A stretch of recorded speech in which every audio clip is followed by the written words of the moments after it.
Good morning guys, welcome back to my channel. जो मेरे channel पे नए हैं मैं उन्हें बता दूं, मैं हूं सलोनी जीतपुरे।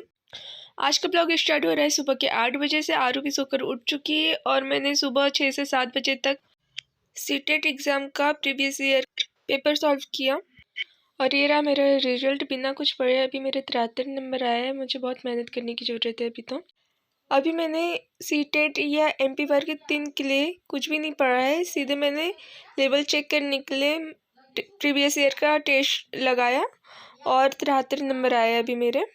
और फिर आरू को मॉर्निंग वॉक करवाने के लिए सामने के आंगन में ले गई हूँ और वो यहाँ पे उसकी जिप्सी चला रही है।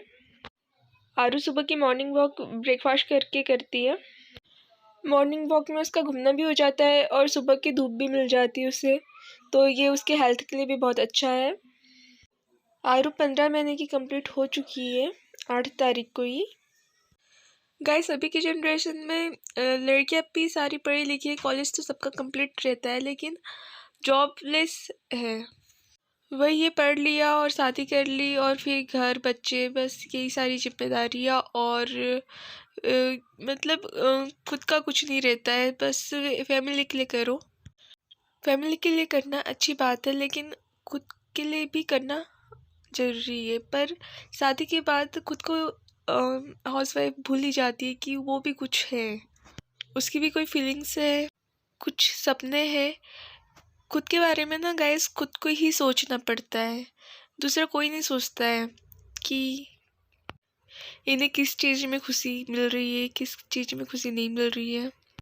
अभी हम शॉप देखना था हमें, तो सामने बैठे हुए हैं और सामने स्कूल वाले बच्चे जाने के लिए तैयार बैठे हैं। इनकी बस रोड बनने के कारण यहीं पे आ रही, इसके आगे नहीं जा रही है क्योंकि इसके आगे रोड का काम चालू है।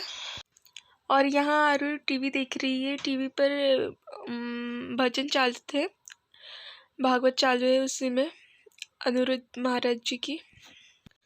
आरू भजन सुन रही है और डांस कर रही है। आरू अभी छोटी है तो उसका इंटरेस्ट अभी सारी ही चीज़ों में है। उसे पढ़ना भी पसंद है, लिखना पसंद है, डांस करना, गाना गाना, खेलना, सारी चीज़ें पसंद है अभी तो आरू को। जब बड़ी होगी तब पता नहीं उसका इंटरेस्ट काय में रहेगा। अगर अपने बच्चों को गाइडेंस देना है तो खुद को नॉलेजफुल होना ज़रूरी है। अगर हमें कुछ नॉलेज नहीं रहेगा तो हम बच्चों को क्या गाइड करेंगे? फिर हमारे बच्चे हमारे जैसे भटकते रहेंगे, क्या करें क्या नहीं, क्योंकि हमें भी कोई उतना गाइडेंस देने वाला तो पहले नहीं था। और अभी ऑनलाइन का ज़माना है तो थोड़ा बहुत पता चल जाता है कि क्या करना चाहिए क्या नहीं। अगर कुछ समझ नहीं आ रहा हो तो ऑनलाइन देख लो। दोपहर के वक्त आरू उसके दादू के साथ सामने बैठी हुई है।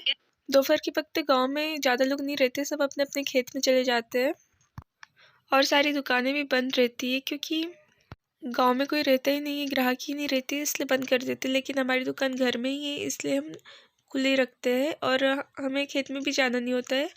हम हमारे खेत को ठेके से दे देते हैं। गांव में दोपहर के वक्त बहुत सुनसान हो जाता है। सुबह और शाम के टाइम अच्छी चहल पहल रहती है। और आज मुझे कोल्ड के साथ फीवर भी आ गया है, तो बस आज टेस्ट लगाया। टेस्ट 2.5 घंटे का था। 150 मिनट में 150 क्वेश्चन लगाने थे। और अब हो गई है रात, तो मैं आरू की मसाज कर रही हूँ सरसों के तेल से, क्योंकि उसे भी बहुत सर्दी हुई है।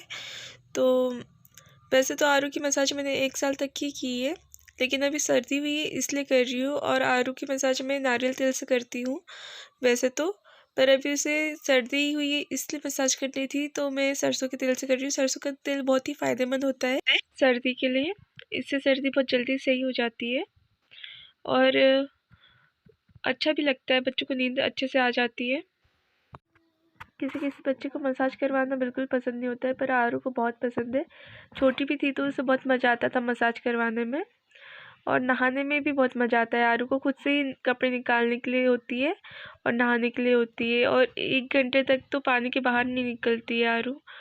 नहाना भी बहुत पसंद है उसे, जबरदस्ती उसे पानी से बाहर निकालना पड़ता है। जब तक बच्चे छोटे रहते हैं कुछ ना कुछ होते ही रहता है उन्हें। अभी तक आरू के दांत निकल रहे थे तो उसमें से थोड़ी दिक्कत हो रही थी, अच्छे से खाना वाना नहीं खा रही थी, और अब वो सही हुआ तो अब और सर्दी हो गई उसे। बच्चे जब 9 से 10 महीने के रहते हैं तब से शुरू हो जाता है कुछ न कुछ, और 1.5-2 साल तक चलते ही रहता है, कुछ न कुछ होते ही रहता है उन्हें। छोटे रहते बच्चे तो मम्मी की गोदी में या घर में ही रहते हैं, ज़्यादा बाहर नहीं निकलते, तो उन्हें कुछ नहीं होता है। और जैसे जैसे बड़े होते हैं वो ज़्यादा एक्टिविटीज़ करने लगते हैं, घूमने फिरने लगते हैं, तो उन्हें कुछ न कुछ होने लगता है। सारे बच्चों के साथ ऐसा होता है लगभग। छोटे बच्चों का बहुत ध्यान रखना होता है। आरू की मैंने अच्छी तरीके से मालिश कर दी है और अब उसको सॉक्स वगैरह सही से पहना दिए हैं। अब उसका नींद का टाइम भी हो रहा है तो अब उसे मैं सुला दूँगी। सबसे ज़्यादा टाइम बच्चों को खाना खिलाने में और सुलाने में ही लगता है, और आरू को दवाई भी पिलानी है।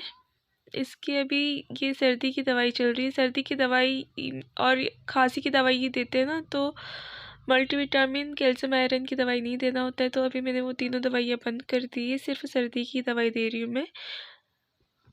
और आरू को पता है दवाई अगर ज़्यादा पीने का मन करता है ना तो उसे ढक्कन में पानी डाल के पिलाना पड़ता है। और अब मैं भी दवाई खा रही हूँ क्योंकि मुझे भी फीवर आया हुआ है, और आज ज़्यादा मैं पढ़ भी नहीं पाई, सिर्फ एक ही सब्जेक्ट पढ़ा मैंने, इंग्लिश की एक क्लास देखी।